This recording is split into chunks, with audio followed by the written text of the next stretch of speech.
They began as 3 rookies. 3 fresh young faces who wasted no time making names for themselves in the NASCAR Sprint Cup Series. Denny Hamlin, a short tracker from Virginia, won his first pole in just his 6th career start, became the first rookie ever to win the Budweiser Shootout, and swept both Pocono races from the pole the same year. Jimmie Johnson, once an off-road racer, became the 3rd rookie to win the pole for the Daytona 500 and scored 2 wins of his own later that season. His inaugural victory came in just his 13th start at his home track in Fontana, California. And Kevin Harvick, another Californian, needed just 3 starts to help mend the wounds of an unbearable tragedy. Get him now, here they come! Get him! Gordon got loose, it's Harvick! Harvick got this! Over the last 9 seasons, Hamlin, Johnson, and Harvick have collected a combined 83 wins, 39 poles, and 453 top 10 finishes. The last 4 championships belong to this group as well, but only Jimmie Johnson's hands have so far grasped the Sprint Cup trophy. With uncommon consistency, the 48 team has thwarted all challengers, including his 3 veteran teammates.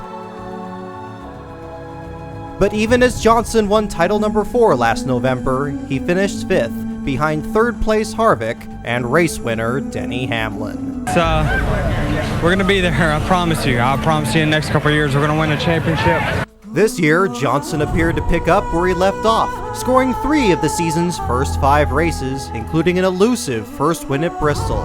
But a rash of crashes and bad luck kept him out of the point lead for much of the season. Harvick seized on the opportunity and racked up 3 mid-season victories that kept him atop the standings for 20 of the first 25 races. When the chase began, it was Hamlin's turn. Having earned the lion's share of wins, the Virginian mounted a postseason assault on Johnson and Harvick and claimed 2 of the 9 chase races. For 190 of 312 laps last week, Hamlin dominated the race in Phoenix, but after his fuel cell ran dry under the Arizona sun, these 3 former rookies come into today's race within 46 points of a championship with just 267 laps to get it done.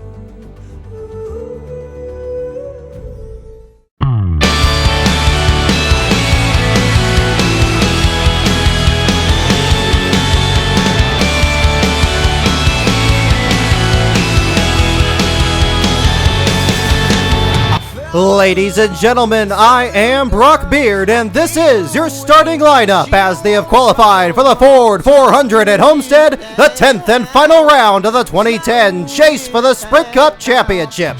On the pole for the 2nd time at this track, his 4th of 2010, give it to the Red Bulldozer of Casey Citizen Kane. Starting 2nd, it's Black, it quacks, it's sponsored by Affleck, coming off his first win since this race 2 years back, the 99 of Concrete Carl Edwards. Row 2, Joplin, Missouri's Daytona 500 and Brickyard 400 champion Jamie McMurray has a track record, and give a call to 2001 winner Awesome Bill Elliott, his best start since Indianapolis in July of last year. Row 3, Dangerous AJ Allmendinger could win Ford Fiestas for 42 fans with a win tonight, and the 40 dominate to 4-time and defending Sprint Cup champion Jimmie Johnson starts 22 and 31 positions ahead of his 2 title challengers. Row 4, REUTIMANN, Chicagoland winner David REUTIMANN in the old Aaron's Dream Machine, and the Mark V of 2005 runner-up Mark Martin. In row 5, it's the amazing David Regan, and sleek and swift Regan Smith gets his 3rd straight top 10 start, despite his team losing much of its equipment in a freeway pileup on Monday. Row 6, the Wonder Boy, Jeff Gordon, still looking for his first Homestead win, and the Master of Disguise, Texas pole sitter Elliott Sadler. Row 7, mighty Matt Kenseth makes his 400th start at the track he won in 2007, and the Mayor, Jeff Burton, 2nd last year. Row 8, for the final time, the Blue Deuce will be driven by 2002 winner Kurt Busch, and the bright yellow fella, Paul Menard, will run his final race in a fabulous fluorescent Ford. Row 9, the Warrior from Emporia, Clint Bowyer, winner of 2 chase races this year, and Nationwide Series champion Brad the Big Keselowski. Row 10, sliced bread himself, Joey Logano has scored the 4th most points of anyone in the chase, and the Tasmanian Devil, Marcus Ambrose, in his last run for JTG Darty Racing. Row 11, J.J. Yeley turns in a fantastic 21st place run in Tommy Baldwin's number 36, and he'll start alongside fan favorite Dale Earnhardt Jr.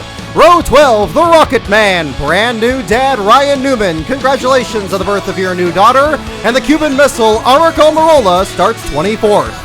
Row 13, the New Jersey Fury, Martin Truex Jr. and Sideways, Sam Hornish Jr. may be moving to the Nationwide Series in 2011. Row 14, the Biffmeister, Greg Biffle qualified 27th in a backup car following an encounter with the Turn 1 wall. And happy Kevin Harvick, third in points, has some ground to make up to challenge for his first title. Row 15 belongs to front row Joe Nemechek, and Mike Bliss gets Prism Motorsports into its final cup race before the team closes its doors this offseason.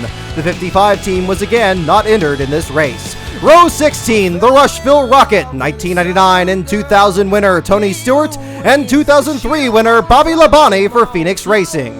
Row 17, the Wild Thing, Kyle First Amendment Busch, and Casey Mears reappears in the 34th spot in the Geico number 13. Row 18, Road Racer Andy Lally makes his 7th start of the season for the Racers Group, and the Buckeye Bullet Dave Blaney rounds out his 2010 for Front Row Motorsports. All the way back in row 19 is where you'll find point leader Denny Hammer and Hamlin. Keep in mind, though, that he has never qualified better than 25th at this track, but has finished 3rd or better in 3 of his last 4 starts, including the win last year. David Gilliland starts next to Hamlin in the Taco Bell Ford. Row 20, Full Throttle Travis Kvapil, number 34, and the Destroyer Juan Pablo Montoya has his worst qualifying start of the season for the 2nd straight race. Row 21, the Need for Scott Speed glanced off the wall in qualifying and had to rely on owner points, while old 7 cylinders Kevin Conway will clinch his Rookie of the Year title on the track in Robbie Gordon's car. And in row 22, all by himself, Landon Sandcastle makes his 2nd straight start for Larry Gunselman.